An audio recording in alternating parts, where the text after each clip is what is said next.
আজকে আপনাদের সাথে শেয়ার করব তেলাপিয়া মাছের অসাধারণ স্বাদের গরম গরম ফিশ বারবিকিউ ফ্রাই রেসিপি। আপনাদের এই রেসিপিটা আশা করি ভালো লাগবে। কনকনে এই শীতের সন্ধ্যাটাকে একটু গরম গরম করে উপভোগ করার জন্য এরকম একটা ফিশ বারবিকিউ রেসিপি তৈরি করে নিতে পারেন। আশা করি আপনাদের ভালো লাগবে। তো কথা না বাড়িয়ে চলুন দেখে আসি কিভাবে আমি ঘরোয়া পদ্ধতিতে ফিশ বারবিকিউ ফ্রাই রেসিপিটা করেছি। আসসালামু আলাইকুম, আবারও ওয়েলকাম জানাচ্ছি নতুন একটা ভিডিও দেখার জন্য। আজকে ফিশ ফ্রাই করার জন্য এখানে আমি 700 গ্রাম প্লাস একটা তেলাপিয়া মাছ নিয়েছি। এই তেলাপিয়া মাছটাকে কিন্তু ভালো করে কেটে ধুয়ে পরিষ্কার করে এবং পানিটা পর্যন্ত শুকিয়ে নিয়েছি।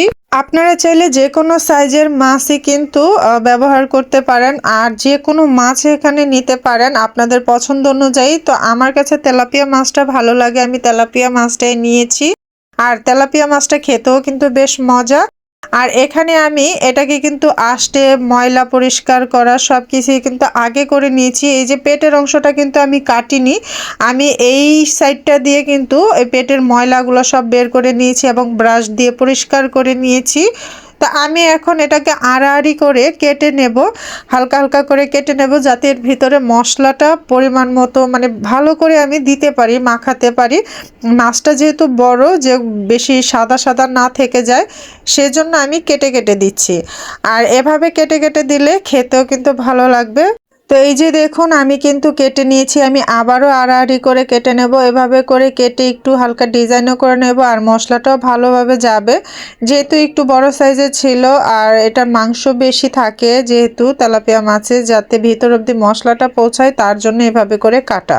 তো আমি কিন্তু অপর সাইডটাকেও ভালো করে কেটে নেব। একটা সাইড কাটা হয়ে গেছে, আমি অপর সাইডটাকেও এভাবে করেই কেটে নেব। তো আপনারা আপনাদের সুবিধা মতো কেটে নেবেন। তো আমার মাছটা কিন্তু একদম কাটা কমপ্লিট হয়ে গেছে। তো এখন আমি একটা প্লেটে উঠিয়ে নিচ্ছি, এখন আমি মশলাগুলো দেব। তো মশলা দেওয়ার আগে এখানে আমি একটু ভিনেগার দিয়ে দিচ্ছি, এটা হোয়াইট ভিনেগার। আপনারা চাইলে কিন্তু এখানে লেবুর রসটা ব্যবহার করবেন, বেসিক্যালি লেবুর রসটাই দেওয়া হয়। আমার কাছে লেবুর রসটা ছিল না, আমি এই ভিনেগারটা দিয়েছি যাতে মাছের একটা কাস্টে গন্ধ, সেই গন্ধটা একদম থাকবে না। আপনারা অবশ্যই লেবুটা দেওয়ার ট্রাই করবেন। তো এখন আমি নিয়ে নিচ্ছি মরিচের গুঁড়া 1 চা চামচ, হলুদ গুঁড়া 1 চা চামচের থেকে একটু কম, ধনিয়া গুঁড়া 1/2 চা চামচ, এখানে জিরা গুঁড়া 1/2 চা চামচের থেকে একটু কম, আর সামান্য একটু গরম মশলা, দেখতেই পাচ্ছেন অনেক সামান্য, 1 চা চামচের মতো দিয়ে দিলাম লবণ। লবণটা সাবধানে বুঝে শুনে দিতে হবে। তো এখানে দিয়ে দিচ্ছি 1 চা চামচের মতো আদা রসুন পেস্ট, আর এখানে দিচ্ছি টমেটো কেচাপ, এখানে 1 টেবিল চামচের মতো নিয়ে নিয়েছি টমেটো কেচাপটা। এখানে নিয়ে নেব এখন বারবিকিউ সস, আর এই বারবিকিউ সসটা কিন্তু খুবই ভালো, এটা মালয়েশিয়ান বারবিকিউ সস, আর এটা খেতে নাকি অনেক অনেক ভালো। তো প্রাণেরটার চাইতে এটাই ভালো, আমি এটাই নিয়ে এসেছি। তো এখন আমি এটাও নিয়ে নিচ্ছি 1 টেবিল চামচের মতো, যেহেতু ফিশ বারবিকিউ তো এই সস দুইটা কিন্তু একটু বাড়িয়ে নেবেন যাতে করে খেতে ভালো লাগে। তো এর সাইডে আমি কর্নফ্লাওয়ার নিয়ে নিয়েছি উঁচু করে, প্রায় 1 টেবিল চামচের মতো হবে। আর এখন দিয়ে দিচ্ছি 1 চা চামচের মতো সয়া সস। এখন আমি সমস্ত মশলাগুলো একসাথে মাখিয়ে নেব। আর আপনারা যদি ফিশ বারবিকিউটা আরও ঝাল খেতে চান তাহলে মরিচের পরিমাণ আরও বাড়িয়ে দেবেন। আমার বাচ্চারা অতটা ঝাল খাবে না, মানে আমার মেয়ে এতটা ঝাল খাবে না, তাই আমি কিন্তু ঝালটা কমিয়ে দিয়েছি। তা আপনারা ঝাল খেলে আরও পরিমাণটা বাড়িয়ে দেবেন। তো এবার কিন্তু মশলাটা মাখানো হয়ে গেলে মাছের মধ্যে ভালো করে মশলাটা মাখিয়ে দিচ্ছি, একদম কাটা জায়গাগুলো ভালো করে করে একদম মশলা মাখিয়ে দিচ্ছি আঙ্গুল দিয়ে দিয়ে। এটাকে ভালো করে মাখাতে হবে যাতে সম্পূর্ণ জায়গায় মশলাটা পৌঁছে যায়।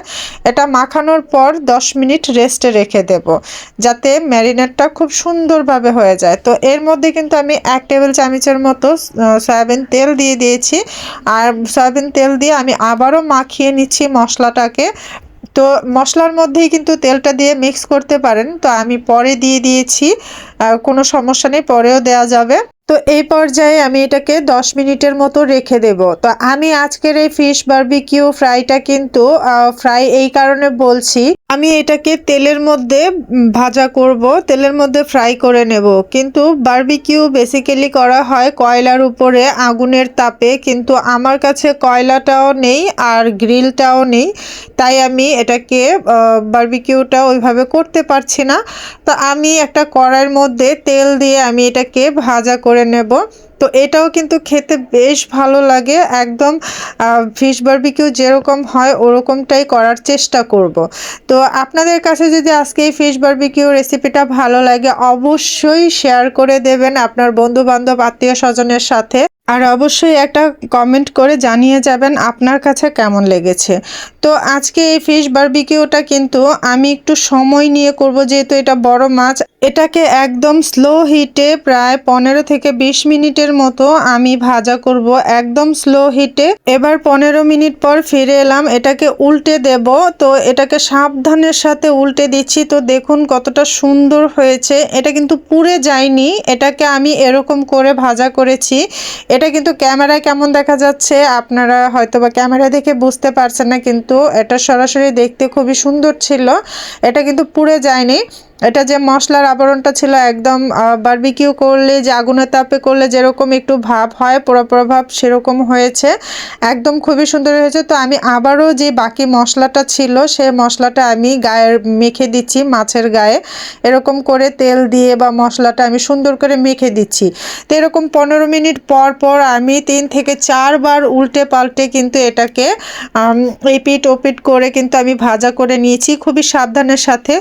মাথার সাইডটা একটু তেল এপাশ ওপাশ করে ভেজে নিচ্ছি, কারণ মাছের মাথার সাইডটা তেলটা লাগছিল না বা ভাজাটা ঠিক মতো হচ্ছিল না। আসলে মাছটা বড় সাইজ ছিল, এটা আসলে ভাজা করার জন্য ফ্রাই প্যানে জায়গা নিচ্ছিল না, তাই এরকম একটা রুটির তাওয়াতে আমি ভাজা করে নিচ্ছি। তো মাছটা কিন্তু প্রায় হয়ে এসেছে, আমি কিন্তু উল্টে পাল্টে এটাকে একদম স্লো হিটে আমি এটাকে ভাজা করে নিয়েছি। তো এটা একদম ভাজা কমপ্লিট, এখন আপনাদের আমি পরিবেশন করে দেখাবো। তো আজকের এই ফিশ ফ্রাইটা আপনাদের কেমন লেগেছে আপনারা কিন্তু অবশ্যই জানাতে ভুলবেন না। তো দেখুন বন্ধুরা, আমার কিন্তু একদম ফিশ ফ্রাইটা কমপ্লিট, মানে ফিশ বারবিকিউ ফ্রাই রেসিপিটা একদম কমপ্লিট। আপনাদের কাছে কেমন লেগেছে আজকের এই ফিশ বারবিকিউ রেসিপিটা? আশা করি ভালো লেগেছে। তো আমি একটু হালকা করে, আমি তেমন গুছিয়ে সাজাতে পারি না, আমি যেরকম পেরেছি ওরকম সাজিয়ে দিয়েছি। তো আজকের এই রেসিপিটা সত্যি বিশ্বাস করেন আমার ঘরের সবাই খেয়ে তো খুবই খুবই আনন্দিত, যে খুবই মজা লেগেছে।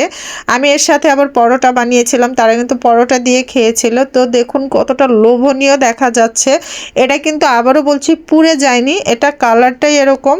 এখন আপনাদের একটু কেটে দেখাচ্ছি কেমন হয়েছে। তো আপনারা ঝটপট এই শীতের সন্ধ্যাকে একটু গরম গরম অনুভূতি নেওয়ার জন্য এরকম একটা ফিশ বারবিকিউ ফ্রাই করে নিতে পারেন ঘরোয়া পদ্ধতিতে, ফ্যামিলিকে নিয়ে এরকম সুন্দর একটা আপনারা সন্ধ্যা কাটাতে পারেন। অবশ্যই এটা ট্রাই করে দেখবেন, খুবই ভালো লাগে। আর এটা একদম ঘরোয়া পদ্ধতিতেই তৈরি করা, দেখতেই পেয়েছেন। আশা করি আপনাদের ভালো লাগবে। তো আজকের মতো এই পর্যন্তই বন্ধুরা, আশা করি আবারও আপনাদের সাথে নতুন কোনো পর্বে নতুন কোনো ভিডিও নিয়ে আবারও হাজির হয়ে যাব। ততক্ষণ পর্যন্ত সবাই ভালো থাকবেন, সুস্থ থাকবেন। আল্লাহ হাফেজ, আসসালামু আলাইকুম।